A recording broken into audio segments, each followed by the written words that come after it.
Welcome back to Garage Matters. The other day I was driving this car around and I noticed some rattling sounds coming from underneath the car. So we're gonna jack this car up to see what's going on down there. Now we got the jack placed underneath the vehicle. We'll get underneath this car and see how we set up this jack.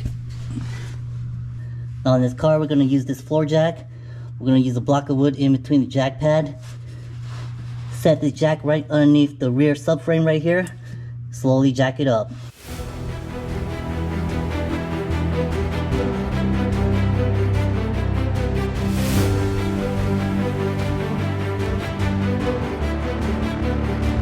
Now with the jack in place, we're going to leave it jacked up like this. But I've also put some jack stands on the left and the right side just to support the rear of the vehicle, just in case this jack fails. So now it's safe to crawl underneath the car and start pulling and tugging on all these linkages right here to see where that rattling sound is coming from. Now I like to always kind of err on the side of caution, so I'm not going to stick my whole body underneath this car. I'm just going to start from my back, work my way towards the inside of the car. First thing I'm going to do is I'm just going to hug on this exhaust right here and kind of tug on it up and down, see if there's any noises coming from it. Okay, so I think that's our problem right there. I'm going to pull down on the exhaust. Hear that sound?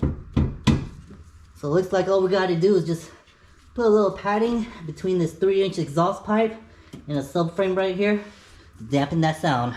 Now this is the material I'm going to use to place in between the exhaust pipe and that subframe. This is the same material that I used to make my heat shields on the exhaust manifold. This stuff is about 1/4 inch thick. It's really easy to cut. All you need is just a regular pair of scissors like this, and then you could just cut it right off.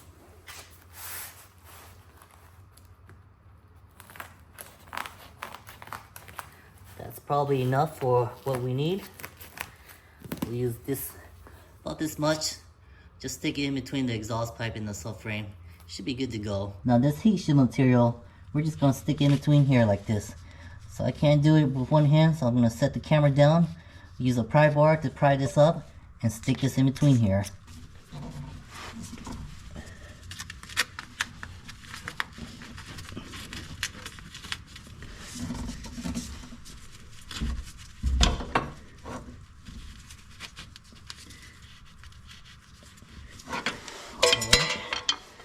That should be good enough. Pull down on this exhaust pipe again and see what happens. Pull down on it. Okay.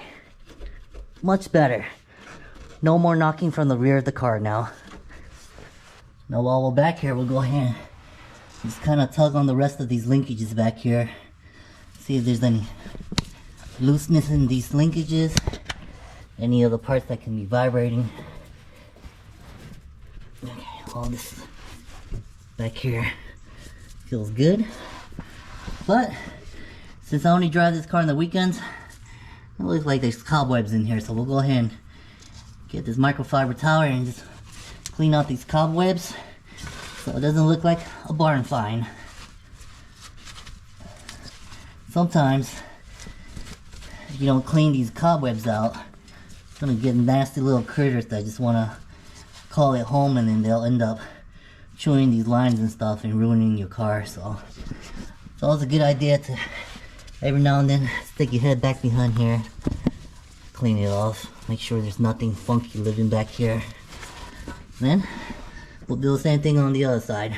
Now while we're down here, we'll go ahead and talk about this exhaust system real quick. This is a 3-inch full catback exhaust, so most of the time when you upgrade these aftermarket parts, they're going to be bigger than the factory options.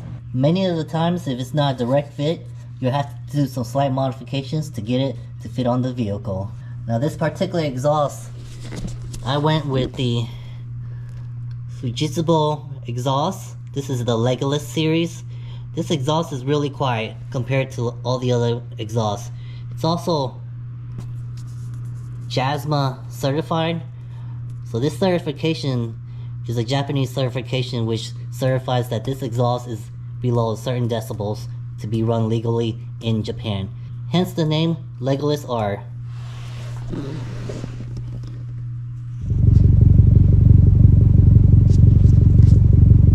Well, that was pretty quick to see where the noise that was coming from underneath the car was coming from.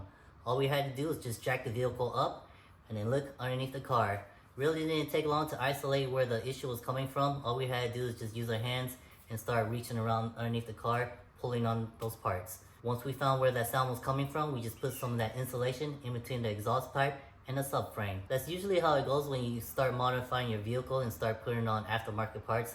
Some parts, they're just gonna start vibrating here and there. So you're just gonna have to do little things here and there to make sure that those parts are not vibrating. Hopefully this helped you guys out as far as trying to determine where some of those noises can be coming from underneath your vehicle. And remember, join us next time on Garage Matters and hit that like and subscribe button.